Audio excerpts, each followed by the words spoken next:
Hello, good evening, everyone. Welcome to tonight's presentation. My name is Ariana Bailey. I'm a speech and language pathologist working out of Calgary. I've been practicing as a speech path for around 10 years, and I'm excited to talk to you guys tonight about what I think is a really important topic. During our presentation today, we do have a chat open.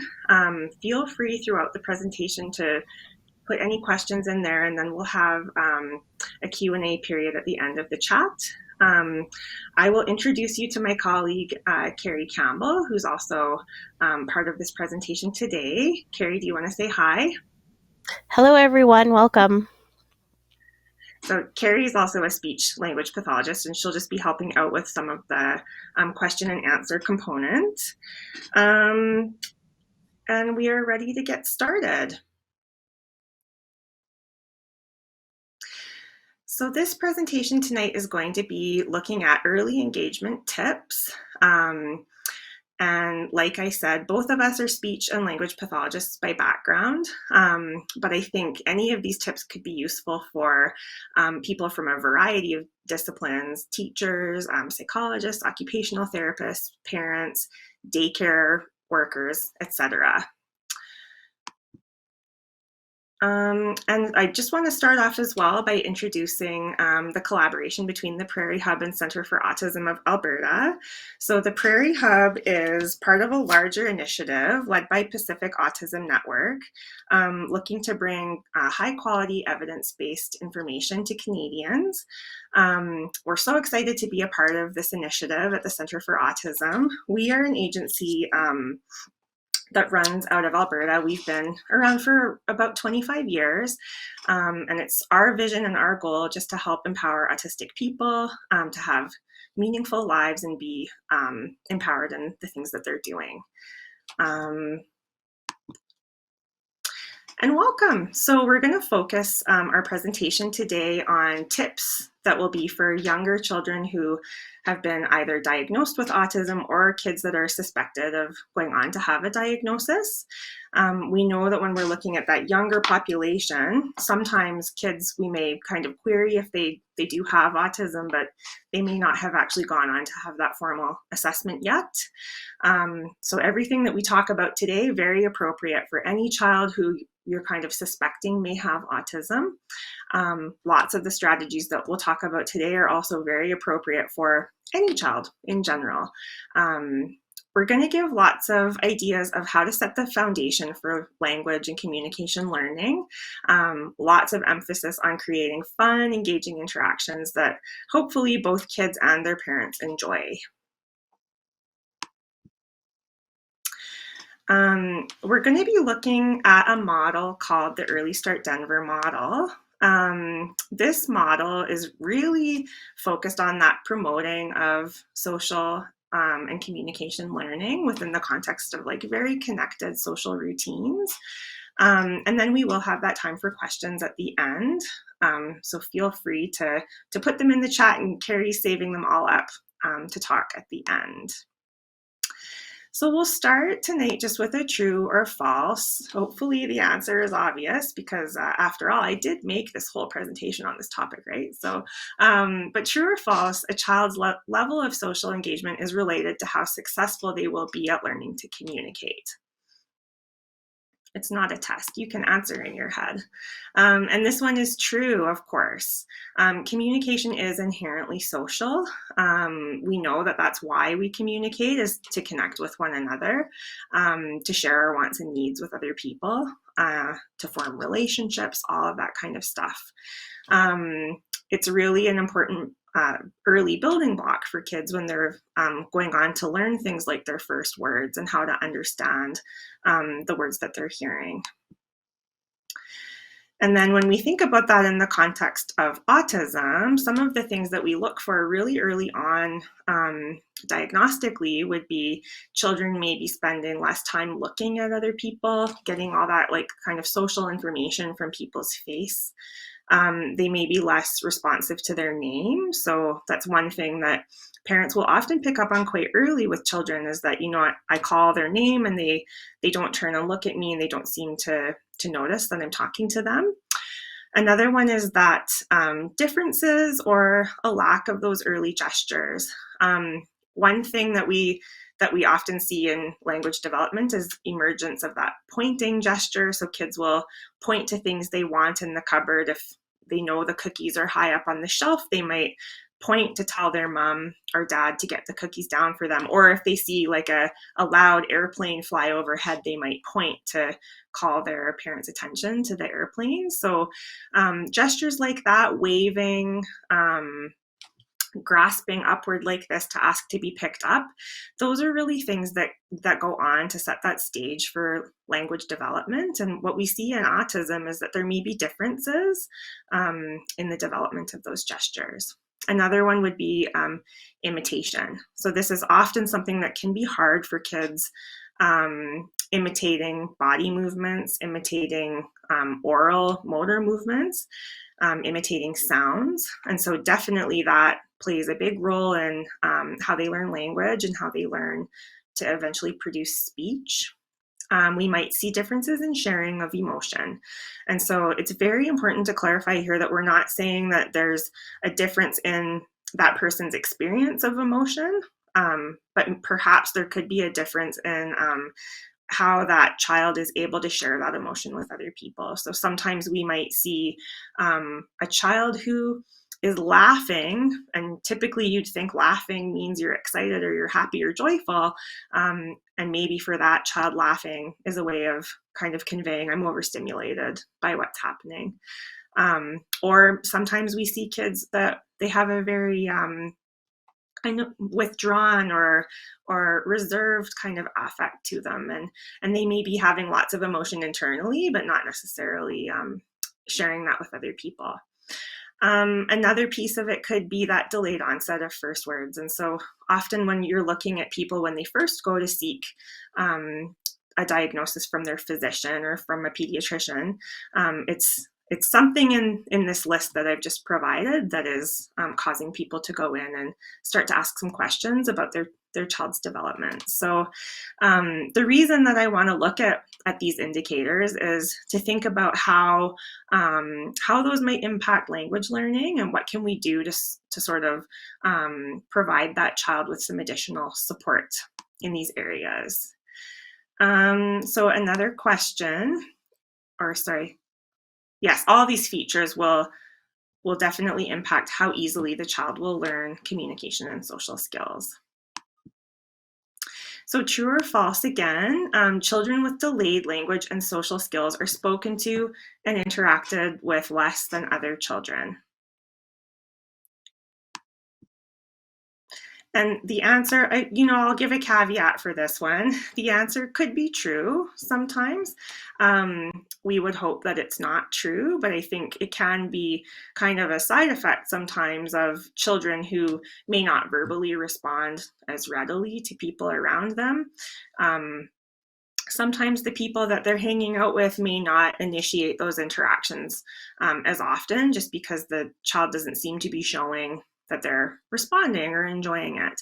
The problem with that is that these kids who actually need more practice in communicating and socializing and connecting actually end up with less opportunities to kind of be hearing language throughout their day and to have that exposure to social skills. So if you take one thing away from today's presentation, I hope that it would be no matter what the level of the child is that you're working with, whether they're a speaking child or a non-speaking child, talk to your kids, even if you don't feel like they're taking in what you're saying or they're not able to answer or generate spoken words yet themselves. Do continue to talk to them because that input is so very important. Yeah, so connecting early is kind of the name of the game and what we're here to focus on today. And we really want to think of connection as being a two-way street between a parent and a child. So it's a relationship. It depends on the parent being responsive to the child's cues and being able to meet the child where they are. Creating that connection will build a foundation that makes a lot of really high quality learning possible.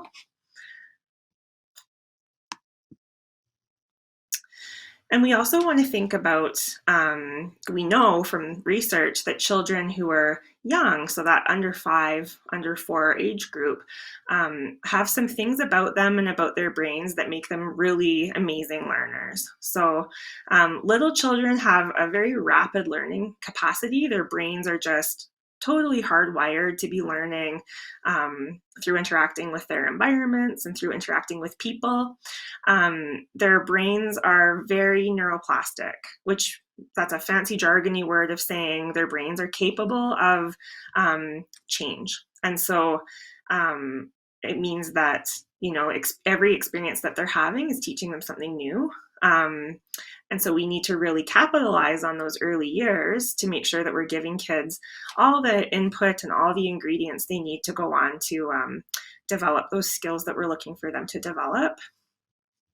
Early on in their development, kids engage in a lot of what we call sensory motor exploration of objects in the physical world. So they're kind of touching things, they're looking at things, smelling things, taking things in, and learning a lot about what's around them.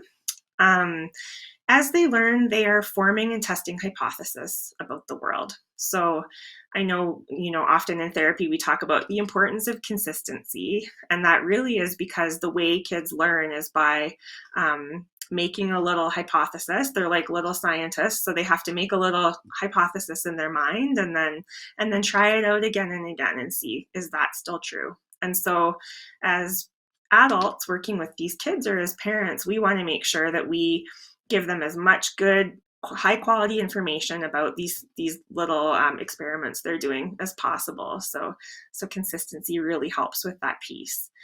We know that children need to be affectively, so emotionally engaged in a rich social context. We get a lot of questions as speech pathologists about, like, with the invention of screens and iPads and that kind of thing, how does that affect language learning? And one of my messages to you is, hey, I'm a parent. It's been a pandemic. Like, we're going to use those kinds of tools for sure with kids, but one of the best ways that children learn language and social connection is through actually sitting and talking and playing with people. So those kinds of interactions really do matter. It's how our brains are set up to learn those skills. And the environment matters. And so we'll get into talking about some specifics on each of those things. As I mentioned before, there's a model that we are drawing from today called the Early Start Denver model. I'm an Early Start Denver model certified therapist. What this model is it's interdisciplinary. So it could be occupational therapists, speech pathologists, psych, behavior analyst, teacher. It's a very holistic model that can be implemented in any natural context. So we could be looking at a home environment, daycare, school. And what this model does is it tries to combine some of the teaching methodologies from applied behavior analysis with more of that naturalistic and more developmental approaches. And so I'll go through today and give you kind of some of the fundamentals of what we look at in the ESDM model, but then also kind of in my practice how I've been incorporating some of these things. So the things that are really important that come from the ESDM is there's this focus on that interpersonal engagement. We really want that very fluent back and forth, spontaneous imitation, like using toys and objects, making facial expressions. But we want everything that the child is doing to be done in like a coordinated way with the person that's playing with them. We want to emphasize both verbal and nonverbal communication because we're talking about kids that are young, or we're talking about children that are not yet speaking. And so we really want to support them to be using non-speaking ways of getting their messages across as well. It looks at the cognitive aspects of play development as well. So like play is how children learn things about their environment. So they learn cognitive skills like how objects relate to each other. They learn things like about size and space and quantity. And so one of the most important things we can do for kids early on is really get them engaged in play in a really fun and functional way. It's all about back and forth play routines. So in the type of kind of therapeutic situation I'm describing today, it doesn't look like sitting down at a table and saying, let's build the block and we need to do it a certain way. It really looks more like a natural play situation. Maybe we're sitting on the floor and we're doing lots of different kinds of things with the blocks, and we're each taking turns. And the adult is just as involved in the interaction as the child is.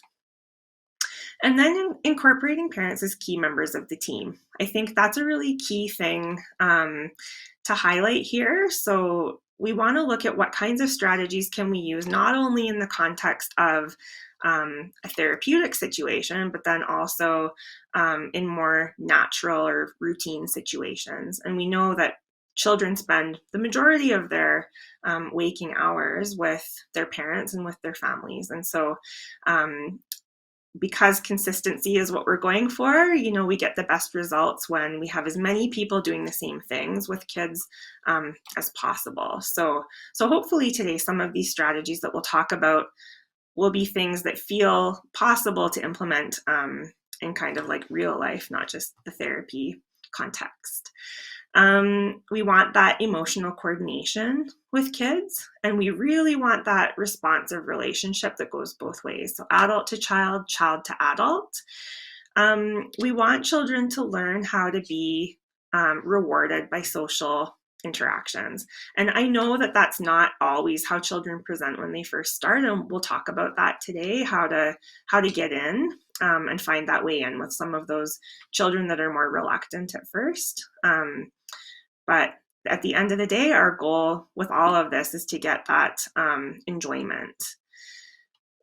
During therapy sessions like we're talking about in this presentation, we want to be using reinforcers or toys or rewards that are directly related to what children's goals are. So for example, if I know that a child loves trains and they love stickers and they love bubbles, that's what we're going to be using when we're playing together.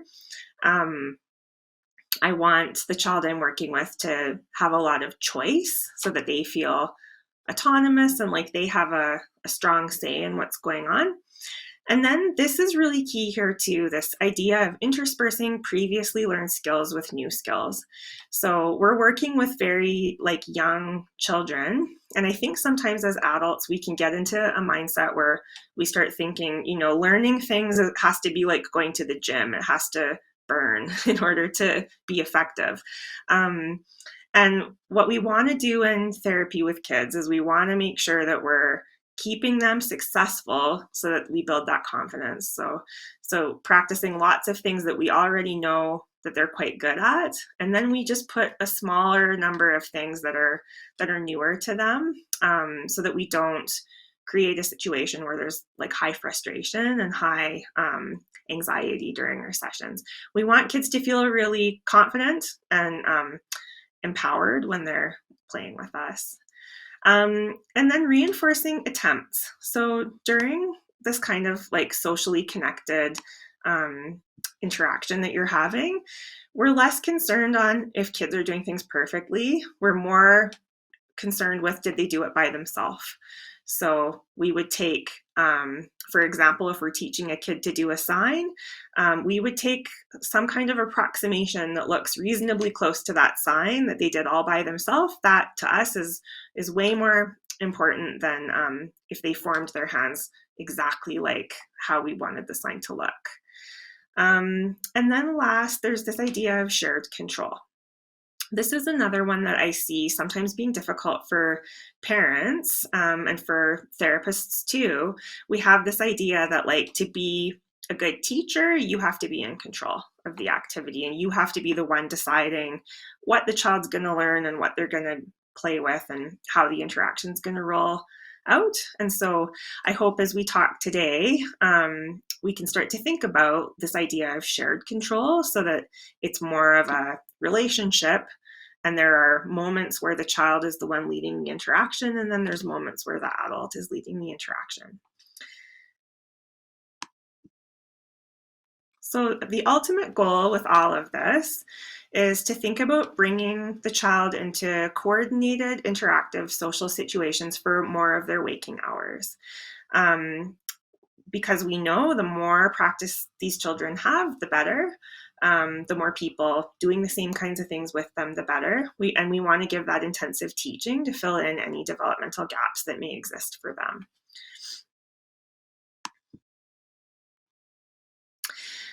The kinds of learning objectives that you could target in therapy in the Early Start Denver model would be from all domains of development.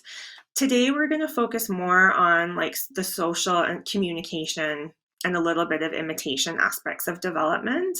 But that model does cover all domains. And all of them, though, would be targeted within kind of natural functional activities. So I always say to people, a good like litmus test for whether you're doing kind of natural intervention is like, would I picture myself ever doing this with a child who wasn't like in therapy, so to speak?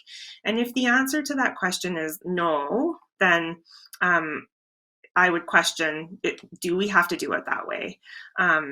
For sure, there's going to be a time and a place for like more structured teaching that looks a little bit less natural for a period of time. And then my hope would be that we would begin to bridge that back into more of a natural context. But everything we strive to do in this type of therapy, we want to keep it very natural.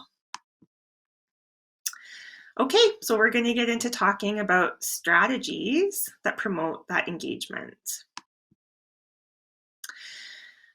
So I want to focus on what I call the 3 A's. So affect, which is your emotions or how a child feels, arousal, which is the child's energy level, and attention, what is the child touching and looking at. The adult's job is really to modulate or respond and change how they engage with the child based on those 3 things. So we know that some children can present at a very high or overexcited level of regulation. And some children can present at a much lower, almost sleepy level of regulation. The way that we engage with those kids will need to be different. So you're going to want to experiment with, perhaps for some of those kids that are more withdrawn, maybe you need to engage with them with very high enthusiasm and a very animated voice. Or maybe when you do that and watch how they respond, maybe that they respond more aversively to that and they need you to be quieter and more gentle in your approach. So really looking at like trying out some different ways of engaging and watching how the child responds. For me, when I do therapy, I'm quite a loud, kind of like a clown type therapist. And that really works for some kids. Like some kids see me and they're like, Kate, we're ready to party. Like this lady knows what I want. But there are some kids where I really do have to think about that's overstimulating, right? And really look at like taking it down to a level that's easier for that child to manage and take in. So we can't necessarily use the same style with every child. We want to make sure though that like we're always considering how the child feels by watching their face and how they're responding to us. One tip I like to give people when you're first starting out is this idea of trying different voice volumes and seeing how your child reacts to that. So even trying just having a little playtime with your child where you turn off the lights and you really reduce like the auditory information in the room, and then you reduce the volume of your own voice and you just watch and see how they respond to that. Did they look more comfortable? Did they look more relaxed? And then try doing the opposite, like be a little bit more animated and convey a lot of excitement in your voice and watch how they respond to that. Um, Kids will give us cues with their bodies and with their facial expressions that tell us what style works for them. And then it's important to note too that that can change, right? So there may be a time and a place for being loud and rambunctious, and then a time and a place for being more gentle and calm in your approach. So true or false, the child should be the one who chooses what to play with. It's true, right?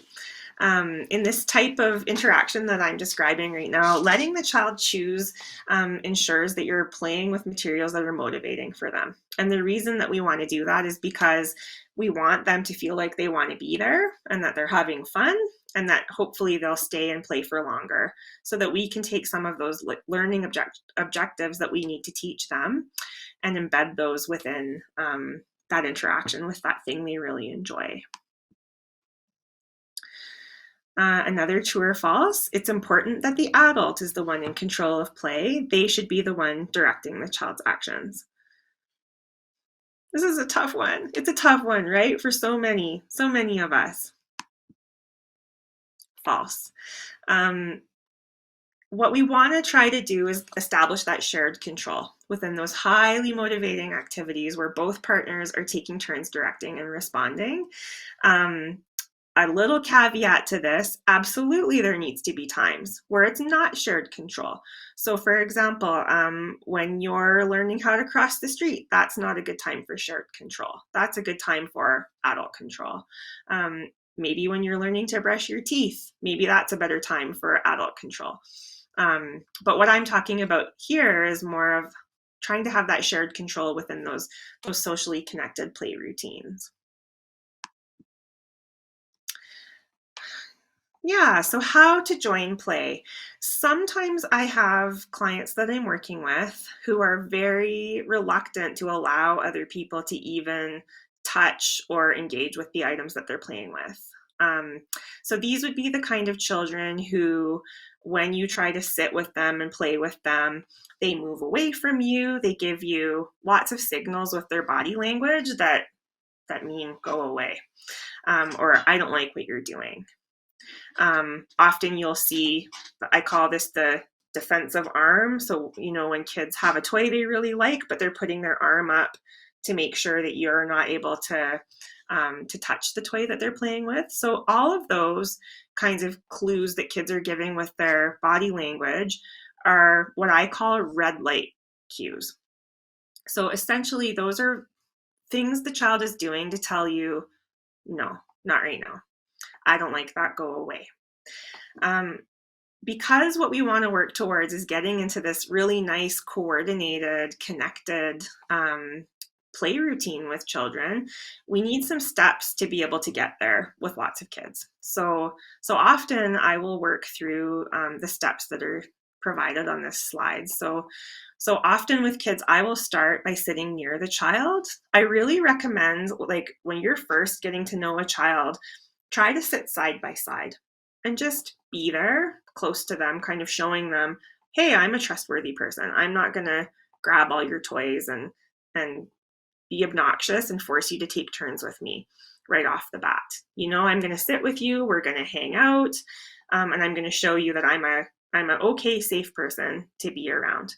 The reason I recommend that side to side positioning is because it feels a whole lot less pressureful. Is that a word? It's always good when the speech pathologist doesn't know what's a word and what's not. But a pressureful way of sitting is when you're sitting close to the child right off the bat, kind of looking at them and getting right in their space. Some kids, even just doing that when you're first engaging with them, is too much. So really try that side by side, minimal language, just being there with them. The second thing you can try is talking very quietly about what they're doing. And the goal at this stage is not to bombard them with language about what they're playing with, but it's just to start interacting with them gently. You're going to be making lots of comments. Really try to avoid asking questions. I should have put that in this slide, but you can write it down in your notes with a giant star beside it. We want to make lots of comments. So you could be saying things about like, oh, that's a cool airplane that you have. Oh, you're so good at flying that airplane, that kind of thing. The third step is always my favorite to try with new kids, and that's where you often see kids doing those like karate moves where they're gonna keep you from touching their toys, but put your hand near their toy, but without touching it.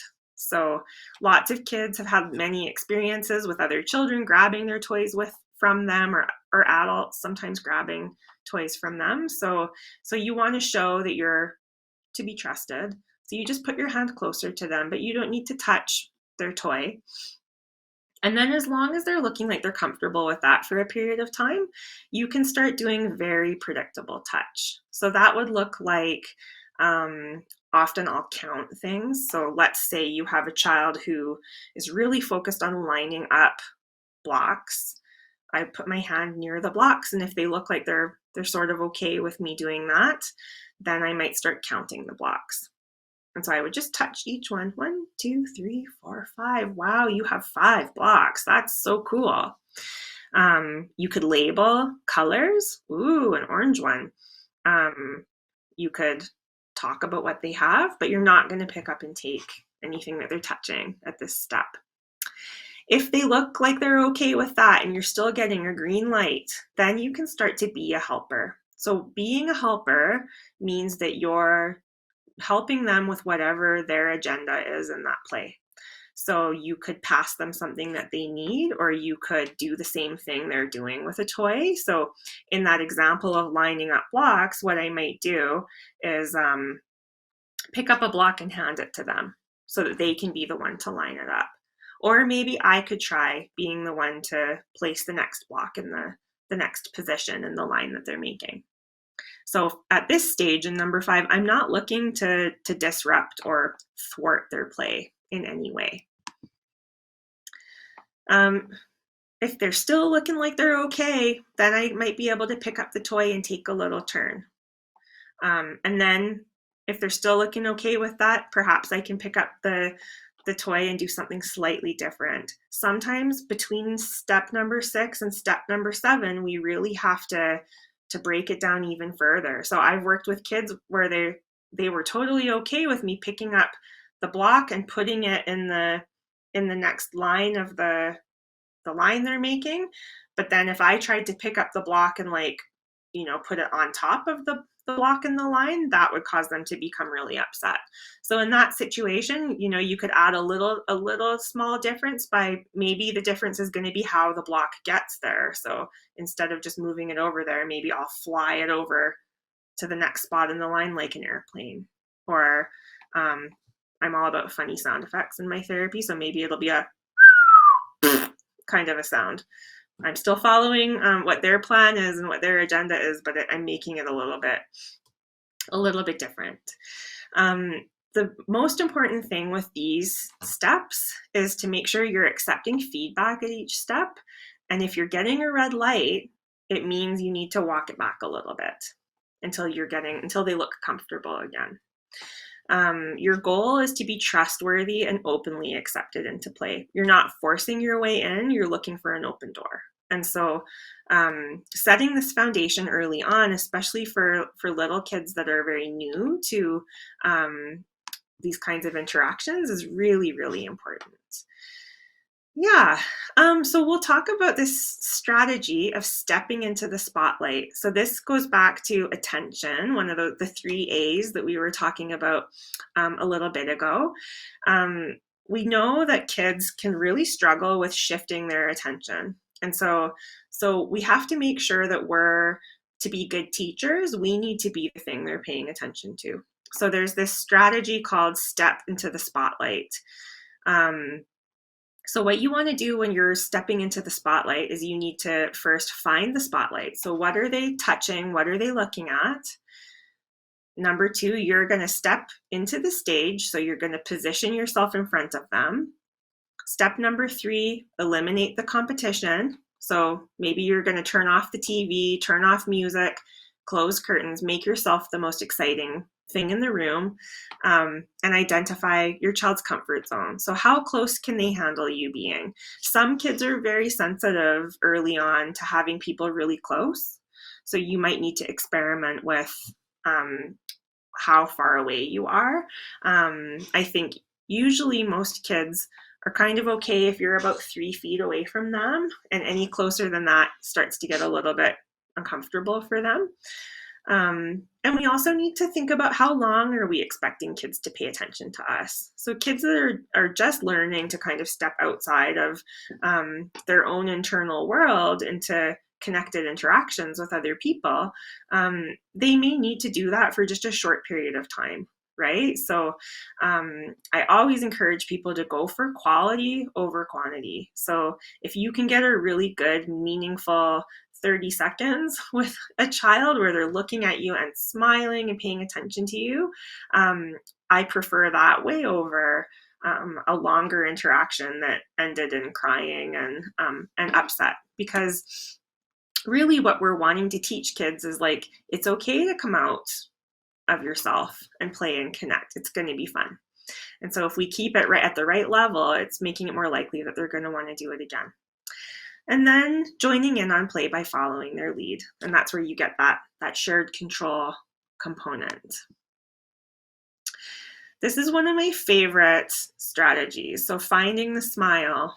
I think it's so key to early intervention that when I'm teaching graduate students, this is one of the things that I am watching for when they're doing their sessions with kids. So I think any session where you're teaching social and communication skills, you have to be getting kids laughing and smiling. I think I always say I give out bonus points for like big belly laughs that kids are doing, because I think, and ESDM calls it the fun quotient, but having a high amount of fun quotient is good for learning.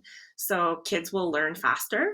They're going to be more willing to stay with you and learn for longer if they're having fun.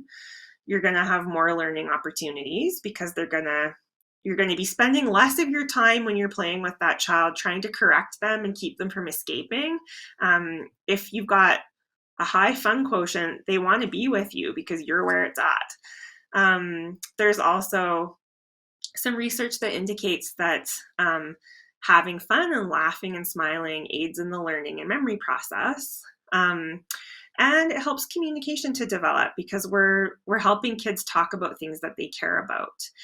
And being that frequent source of fun and pleasure makes kids pay attention to you. So you really want to associate yourself with things that your child finds fun and interesting, so that you're getting lots of smiling and lots of eye contact and happy feelings. One of my favorite ways to find the smile, because you're probably asking yourself, okay, but how do I find the smile? Some kids, it can be challenging sometimes to figure out what is it that you like. And some kids quite simply are not that interested in toys and objects. And so if you do things like bring out the fancy toys with all the bells and whistles, or they get all their birthday presents and unwrap them and they don't seem interested in anything.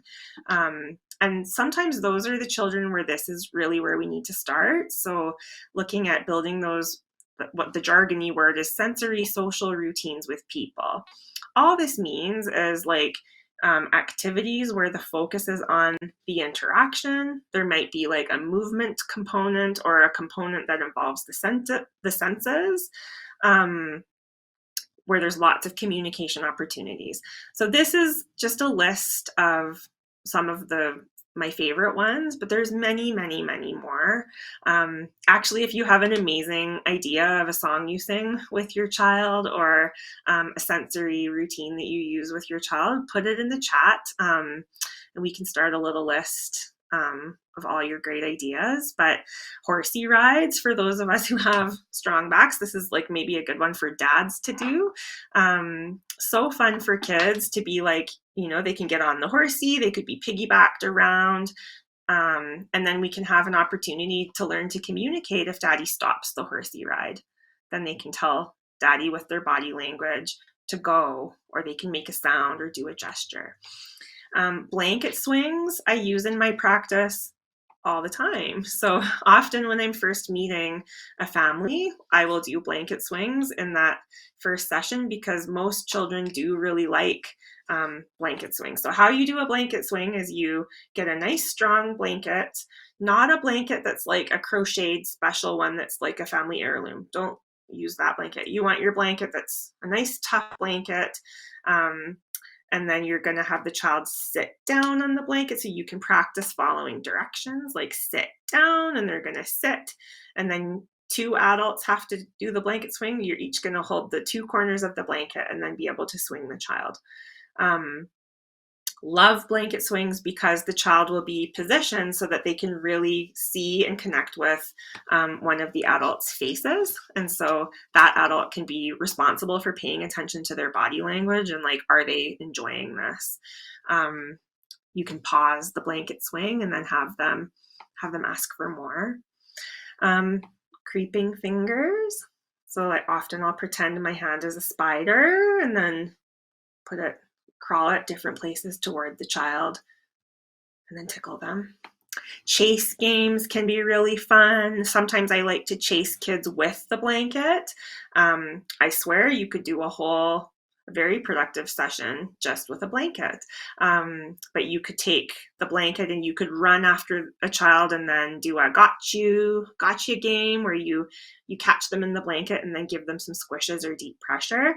That's a very good one for kids who really seek out a lot of that squeezing and a lot of that sensation of deep pressure. This one's not on here, but I love to do with the blanket like an up and down. So kind of using the blanket as a parachute, and you can have the child lay down on their back on the floor and go up and down. And that's a really nice sensory routine to do because the child gets to see the blanket going up and down, but they also get to feel like all the air blowing on them from the blanket going up and down. Being spun around is great. When we pick kids up, little kids who are small enough to be picked up, when we pick kids up, I always recommend to people that you do it with them facing you. And the reason that I want you to do that, rather than, I know you can hook your arms under a child's armpits and spin them around and their back is to you, but what I want is for people to pick kids up so that they can see their face, because then you're getting all of that, like as you're both spinning, you're getting all of that really beautiful social connection and eye contact, and they're associating looking at your face with having a great time. And that's going to make it more likely that they're going to want to do it again and pay attention to you. Bouncing on a knee, an exercise ball. Love exercise balls. This is one that from collaborating with OTs is a really great tool to use. So getting the big exercise balls, you can have the child sit on the ball, hold hands, be bounced up and down. You could have them go on their tummy and be rocking on the ball, singing songs, that kind of thing. So lots of ideas of things to do that can be very fun. Sometimes kids really need a whole lot of these sensory social routines with people before they start to be interested in engaging with toys. Some kids are the opposite. Some kids are like, no, thank you to sensory social routines. I'll take that toy with all the lights and sounds. Some of these toys are kind of sensory social toys. So I like to call these communication temptations. So these would be toys where the child can't really operate the toy all by themselves. So things like balloons. Of course, in COVID time, we're all using balloon pumps now to pump up the balloon. And then what I do when I play with balloons with kids is I don't right away go for tying the balloon. Usually I pump up the balloon and then I hold it up and I say, ready, set, go. And then the balloon can fly. And then what you're doing is you're creating a situation where the child can go get the balloon and come back and ask you several times to blow up the balloon for them again. It's really key, though, that you stay in control of the balloon pump, because with any of these kind of social games, what we're looking for is for the child to need you somehow. So we don't want to give the child the balloon pump because we want to be necessary, right? Same thing for something like bubbles. Bubbles are amazing. You can blow bubbles the old-fashioned way. I always encourage people for the adult to stay in control of the bubble juice. Otherwise, disasters can happen. Parents know that. But you could take turns blowing the bubbles and giving the child a turn as well to try. Bubble guns are really fun as well. Wind-up toys are great. Spinning tops, beads, pinwheels, ball poppers, slinkies, trampolines, rocking chairs, rocking horses, lots of different things. I like to encourage people to try toys where there's like a really clear cause and effect. So like something like a ball popper, like, those things that you squeeze and like a ball shoots out. Those are very fun because the adult can stay in control of a piece of it, and then the child can go and get the ball, and you can have an interaction that lasts quite a long time just doing that. Very fun and motivating things. The key, though, in these interactions, so both with the sensory social routines and when you're playing with those social toys, is the dramatic pause. I just did it. So that's how you're going to cue children to communicate with you. So basically what you're going to do is get that fun routine going. You're going to wait till you're finding the smile. And then when they're having fun, you're going to do that dramatic pause. And really wait and give the child time to see what they're going to do to tell you to keep going. They're probably going to talk to you with their body. And when they do that, we want to really model words that match. So like if I'm doing blanket swing, what lots of kids will do when you do a blanket swing and then you stop and you put them down, what do kids do? They come over and they put the blanket into my hand like that. Or they lay down on the blanket and they shake their body.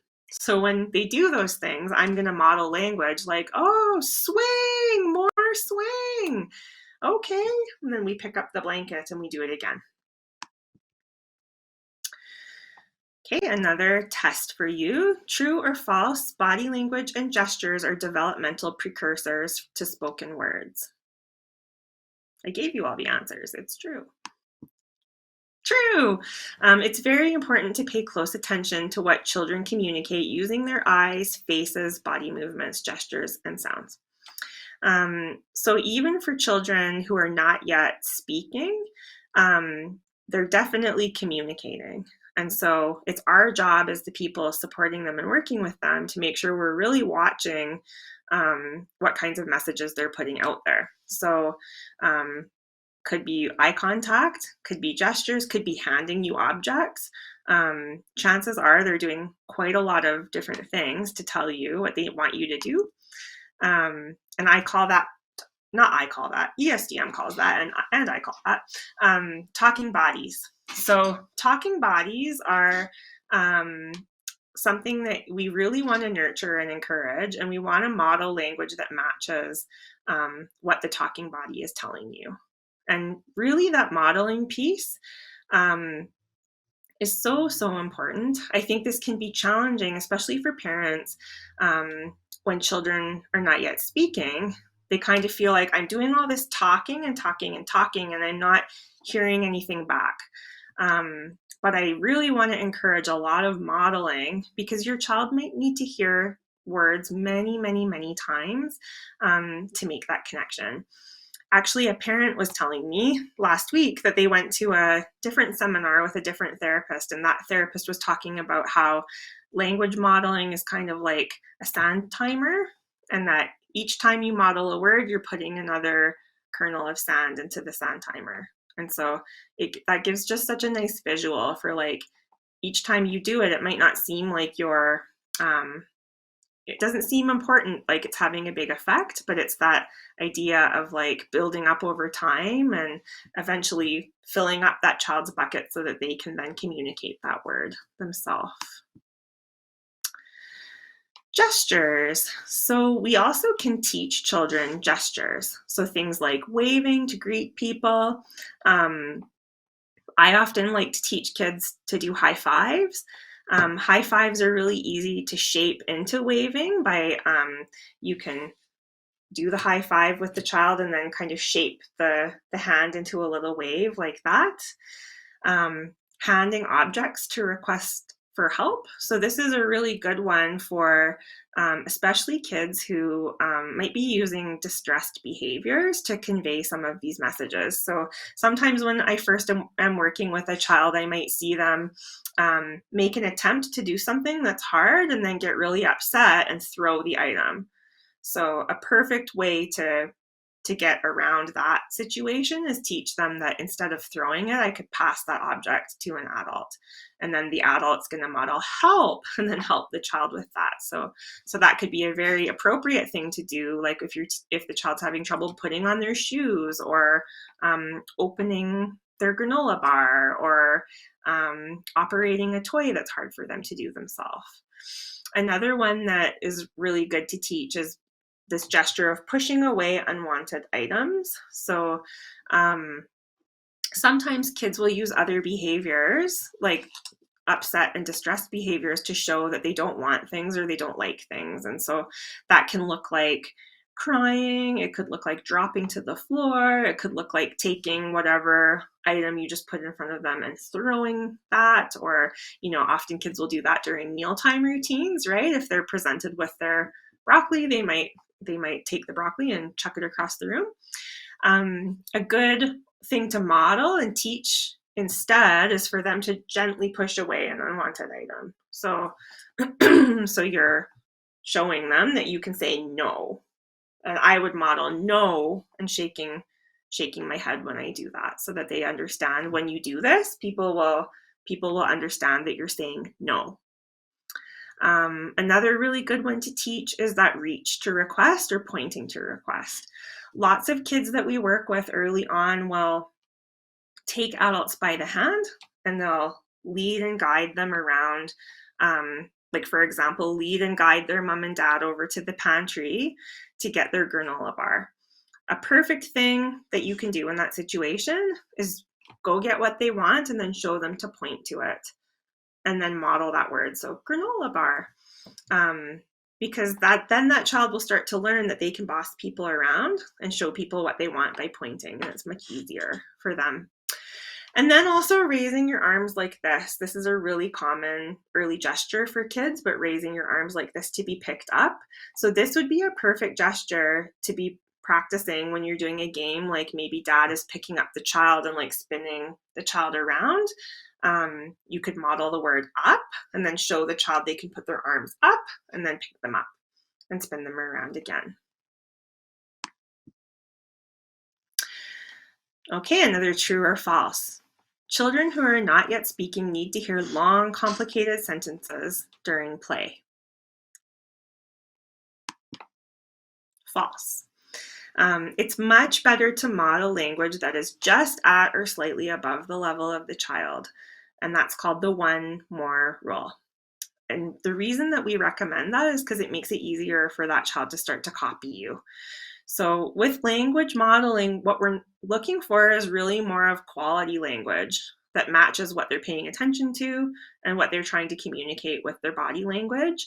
Not necessarily like long, rambling sentences. Yes.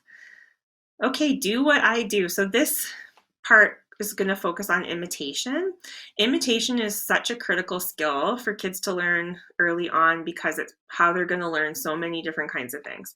A lot of what we learn is by watching other people and then making our body do the same thing. So we learn play skills that way. We learn gross motor skills like running and jumping and kicking and throwing balls that way. We learn daily living skills like feeding ourselves by watching what other people are doing. And then, of course, the speech and language aspect as well. So I really encourage people early on to do a lot of copying of vocalizations and sounds. And we want kids to be in a position where they can see you. So, if you have a routine with your child where like they're laying on their back, that's often a really nice one to do because you're in a really nice position. Sometimes I'll play peekaboo with kids, but kind of do it with their feet instead of with their hands. When they're laying on their back, that can be a really nice one. But looking at having lots of times where the child is like face to face with you and they can see your face. Spend time copying your child's sounds. And so we want to see if the child makes a sound or does something with their body, do they notice that you're doing the same thing as them? And then wait and see, do they do it again, just to see what you're going to do. Sing songs every day. Song singing, I think, is a really great way to teach language because it creates a routine and something that's very predictable for the child. There's lots of kids that I've worked with who started to produce some of their first words in singing a song, and then that kind of led to them learning how to do it in a communicative situation. One thing that you could try is having this daily shadow time. So shadow time would be where you set aside like 5 or 10 minutes where you just focus on copying what your child is doing. So they're the leader and you're going to make whatever sounds they make, whatever actions they make, and see if they begin to notice you doing that. The very first stage of imitation is really noticing somebody else and then noticing that somebody else is doing the same thing that you're doing. So sometimes we have to start there before we can go to the adults banging on the drum, and then we're prompting you to bang on the drum, So shadow time can be a really good thing to add. Sometimes when you start doing this with kids, it's very cute because they start to look over and glance at people and then smile and then do little things just to see what will happen. And that's what we want. Object imitation. So you're going to start by copying their actions. So say they're playing with a toy. You're going to go back and forth several times with them doing the same thing they're doing. So if the child is playing with like a ball and hammer toy and they're going bang, bang, bang on the toy with the hammer, you're going to do that as well. So that you're going back and forth, both doing the same thing. And then what you can try doing is introducing a new action. So then maybe you decide to push the ball in with your finger and you can wait. And then you can help them do the action if they need help and give them lots of praise for doing that. So it's like, you're doing what they're doing a little bit and then you're trying something new and seeing if they follow you and you're going to help them to follow you. Imitating gestures, so things that you're doing with your hands, is really important as well. I listed here some of the songs that people sing with kids. So Wheels in the Bus, Happy and You Know It, Row Your Boat, Open Them, Shut Them, Eat the Eatsy Meatsy Spider, Five Monkeys Jumping on the Bed, Head and Shoulders, Knees and Toes, Ring Around the Rosie. There's many, many more gestures than just these, songs than just these ones. What I like to look for in these songs is a couple of things. So some kids, when you start to introduce singing routines, some kids are just like totally from the start, they're into music and they love it and it's a real way in for connecting with them, but not every kid. So some kids that we start to work with, they're actually not into singing at all. They might plug their ears, they might try to run away. So sometimes we need to take it slow. You can always sing just a piece of a song. So sometimes I'll start with Wheels on the Bus and I'll just sing one verse of that song or one part of one verse, and try to pair it with something that they think is really fun. So maybe they're in the blanket swing and you're singing row, row, row your boat. And then you stop between verses, that kind of thing. one way that can be helpful when you're practicing the gestures in songs is have one person who's the person leading the song, so they're going to be singing and doing the gestures, and then have the child sitting in their parent's lap or in a second adult's lap, because that way the second adult can help the child do some of the gestures along with the song. What we recommend for prompting kids when they're doing gestures is you don't want to be hands-on all the time. It feels really yucky and gross to be like have too much like physical contact on your hands all the time. So most kids, if you're doing quite a bit of touching to get them to do gestures, they'll start to resist that and not want you to do that. So you can show kids the gesture like round and round, and then the adults who's helping them can just support them at their elbows, just so they know they need to put their hands up, and then just wait and see what they do. Some kids that will be enough support for them to kind of begin to do some of the gesture themselves. But the idea when we're prompting kids is we want to do as little as possible so that they can do as much as they can. Because we would rather have them be more independent and less accurate with the gesture that they're doing than be doing totally like hand over hand prompting and have it look like a perfect wheels on the bus go round and round, but we did most of it, right? And they weren't as engaged in it. I often get lots of questions about how to practice imitation of mouth movements and sounds. Some of that we've already talked about. So imitating sounds, spending time face to face, doing lots of singing, modeling lots of language, especially that relates to things kids are paying attention to. But specific to the oral motor imitation piece, one trick that I find works quite nicely is look for a context where that child is going to do that oral motor movement anyways. So an example that I use sometimes with families is when you offer the toothbrush to your child, does your child open their mouth? That's a perfect opportunity for you to go, and then they're going to copy you and open their mouth. Another one could be if you bring out chapstick, does your child make kissy lips to put on the chapstick? Or if you bring out a sucker, do they stick their tongue out to lick? So the way that you make that imitative is that you would model the oral motor movement that they need to do in that situation, and then present the thing that gets them to do that. Picking words to model that have sounds in that word that you hear your child make. So say we hear a child babbling frequently using speech sounds that are produced with the lips. So maybe the child's often going ba ba ba ba ba ba ba, and they happen to really like bubbles and balloons and ball. What we're going to do is pick things that they're really interested in that also have sounds that we hear them making when they're babbling. And then we're going to model, and set up those communication opportunities for them. If a child does happen to turn on their voice when you're interacting with them, respond as if they've spoken, even if it doesn't sound like a perfectly articulated word, or even if you're not quite sure, like, did they just say ball? I don't know. Respond like they did just talk to you, because we want to teach them that turning your voice on has power, and people are going to respond to you as if you're talking when you do that. I play a little game sometimes with kids who vocalize and who babble very regularly. You can start to put some of this into your sensory social routines. So you could be, for example, doing a blanket swing, or you could be lifting them up and down in the blanket, and then do that dramatic pause, and then wait and see if they turn on any kind of sound or movement with their lips. And if they do, you reinforce that just like they're talking.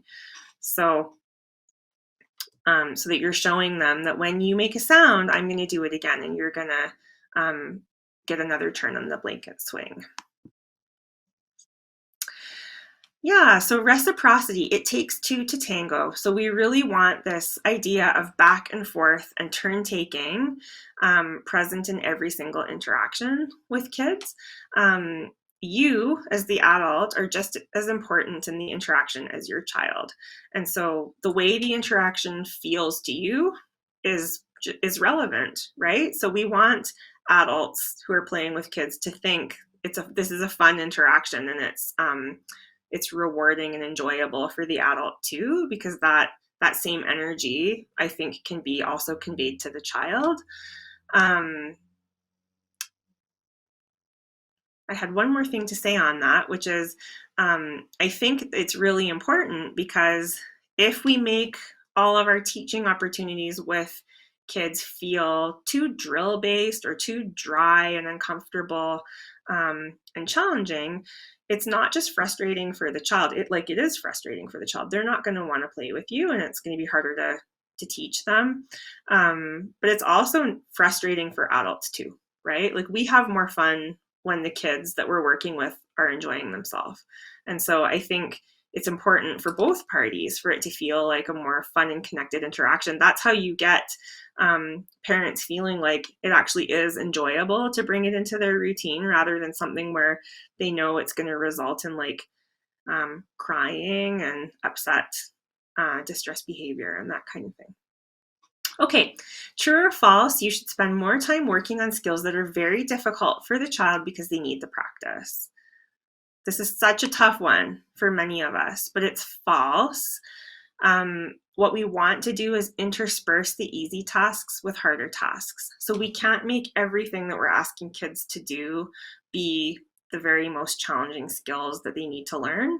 We need to make sure that we're taking things that maybe they've already learned and they've gotten really good at, or maybe things that they were already good at from the beginning, and interspersing those very strategically with things that we're trying to teach them, because we want to build confidence and we want to keep their motivation high. None of us respond well to being put in situations where every single thing about it is way too challenging for us. It would be like going to a gym class or a dance class where all the moves were way too difficult and just above your level. You're way more likely to go back if you feel like you could be confident and enjoy doing most of it, and then there was like maybe 20% of things that you were doing required some extra effort and need some practice. So that's kind of that idea of hitting that just right level for kids, that we're not causing them to just give up and decide, oh, this is way too hard for me. True or false, we should only play with toys in a way that they are intended to be played with, in case you confuse the child. What do you think? And this one is false too. So sometimes as adults, by the time we have kids, it's been a million years since we've played with blocks or a ring stacker or a shape sorter or those kinds of things. And we have an idea of like, this is how these toys should be played with. I really want to encourage you to think more flexibly about toy play.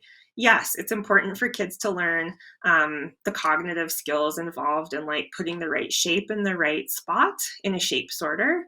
But there's lots of different ways that you could play with a shape sorter. So some kids might like putting the shapes in a bucket and then dumping them out. Some kids might like stacking up the shapes and making them fall down. Some kids might want to line them up for a little bit. There's lots and lots of different things that we can do. I've put shapes from the shape sorter down a slide. So we can use objects in varied and flexible ways, as long as it's not like an unsafe or inappropriate way of using the toy. It's totally fine. And when you watch children play just naturally, like in free play in a preschool classroom, this is how kids play. They don't play in a nice organized way where they get the toy off the shelf and sit down and then put all the shapes in, and then it's complete and they put it back. Anyone who has like a toy room in their house knows that like they do lots and lots of different kinds of things with the toy. Of course, we can still teach kids how to play with the toy, and that's kind of something that falls more in the domain of, you know, the fine motor skills and that kind of thing. But of course, we can also show them this is how you put the shape in the shape sorter. Some kids might have difficulties with fine motor skills or with actually moving and manipulating the objects that make it hard for them to play with some of those toys in that way. So it's not that you never go there, but it's just that you can feel free to be a little bit more open and flexible.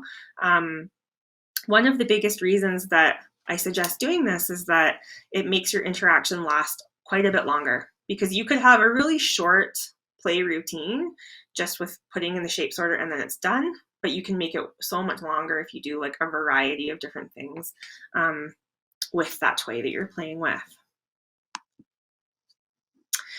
So we talked about this a little bit earlier, but how do we prompt kids? So prompting is like that support that we provide so that kids are able to do the skill that we're teaching. So in general, we want kids to be as independent as possible. So that means like we want to use as little touch as possible. We want them to be autonomous and in charge of moving their own body.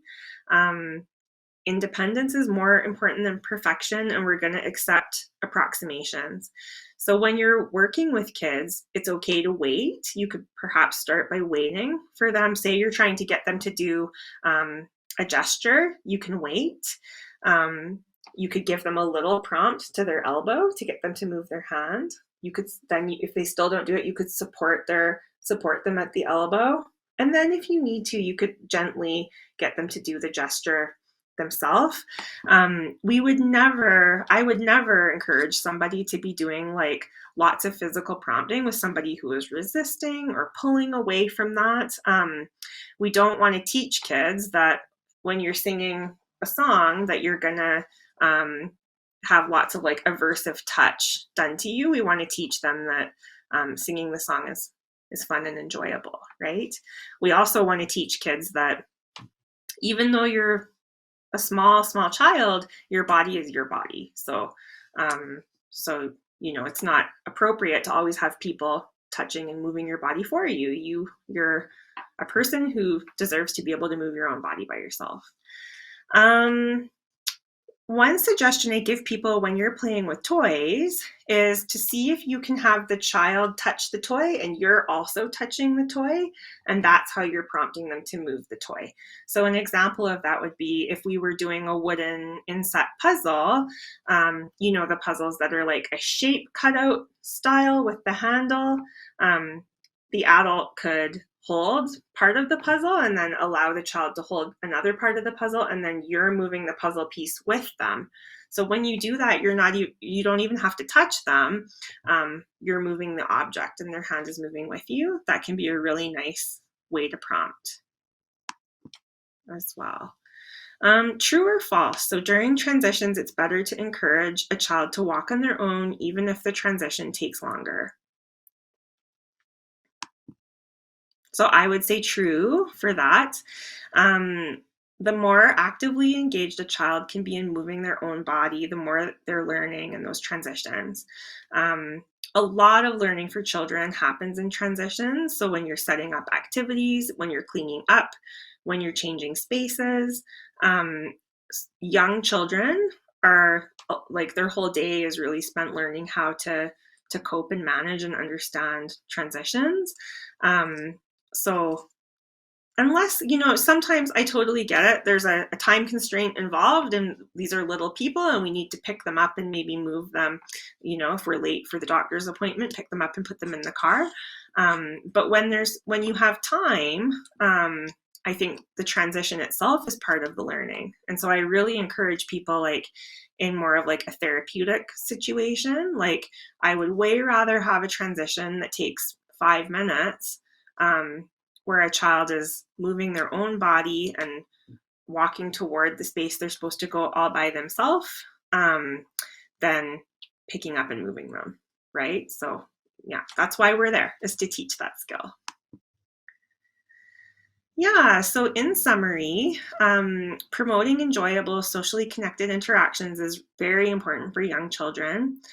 The more time your child spends engaging with you, the more opportunities they will have to learn communication and social skills.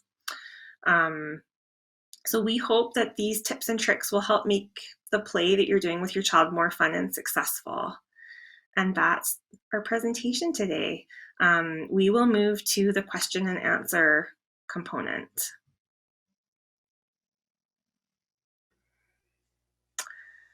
So Carrie will be monitoring the chat. Feel free to send in your questions.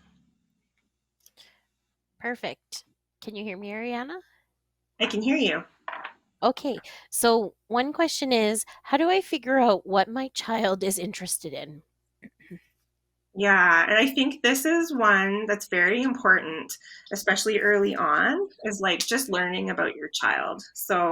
Um, so what I suggest for that would be you're going to watch them. You're going to look for what kinds of objects do they smile when you bring them out? What kinds of objects do they cry if you take it away? Are there any toys that you have that your child looks for if you clean it up? So they're digging around and trying to search and find it. Are there social activities or sensory experiences that they seem to be seeking a lot of? That kind of thing. So you kind of look in two categories. You're going to be looking, what are the toys and objects that my child seems to be searching for? And then the second piece of it would be, what are the sensory or the sensory social experiences that they seem to be looking for? Yeah, some kids love to be picked up, some kids love to climb, so it's kind of watching how does your child move and engage with their environment. Yeah. How do you work with kids who are very withdrawn and seem to respond more aversively to social engagement? Yeah, yeah, I think like I said at the beginning, every kid is different, right? So some kids enjoy that kind of intense enthusiasm, and some kids need a much gentler and slower approach. So, what I would suggest with some of those kids who are a little bit more reluctant is to take it slow and let them set the pace.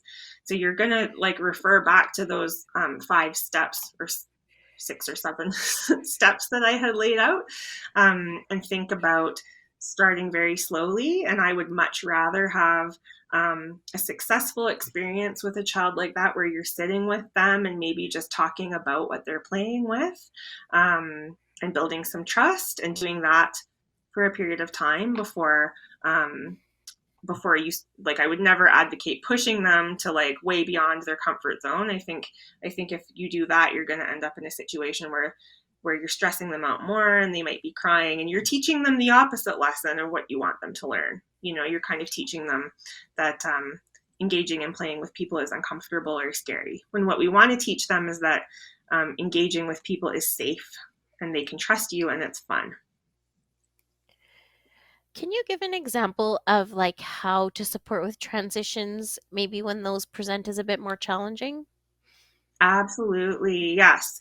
So there's a few things that I would do in transitions with kids. You could use an object. So you say if we're moving to from free play to snack, what we could do is show kids their snack bowl.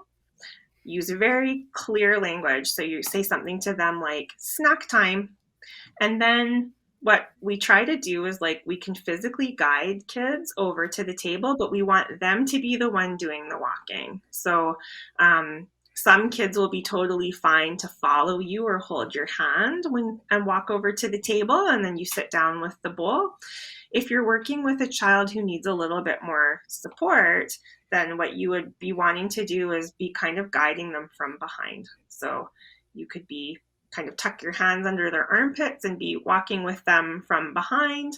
And if they need a little bit more time or they need to sit down partway through and wait, you're not going to let them kind of run away or go do something else, but you're going to give them time to move to the table. Yeah, what you don't want to do is like pick the child up and carry them over to the table and plunk them down there, because then they didn't learn how to move through the environment by themselves. Once they are sitting down, you want to make sure something great happens. So it's like you sat down at the table and like, that's awesome, great sitting, and then they get their snack food that they really love or something like that. Yeah. Perfect. That is all the questions that I have here for now. So, unless there was any last minute questions, but that's everything that we have for today. Awesome. Thank you so much, everyone, for signing on to the presentation today. I hope these tips were helpful for you, and have a great rest of your evening. Bye, everyone.